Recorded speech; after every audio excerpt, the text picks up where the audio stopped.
Banjir yang melanda Kabupaten Aceh Tamiang kini memasuki hari ke-6. 12 kecamatan terdampak banjir hingga kini mulai surut di sejumlah desa, terutama di kawasan Hulu Tamiang.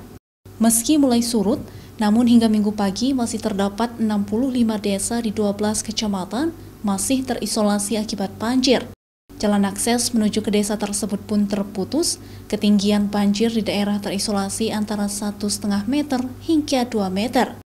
Desa terisolir hari ini ada 65 desa yang masih sulit dijangkau atau yang memang menggunakan atau distribusi logistiknya masih harus menggunakan rubber boots.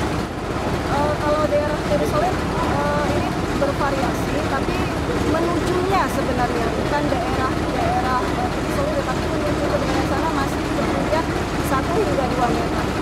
Berbagai akses warga pun harus dilakukan menggunakan perahu dan juga rubber boat milik tim kepolisian maupun BPBD Aceh Tamiang. Bantuan pun disalurkan menggunakan perahu yang bersiaga di lokasi banjir. Untuk kecamatan terparah terdampak banjir diantaranya Kecamatan Rantau, Sekerak, Kuala Simpang, dan Bandar Pusaka.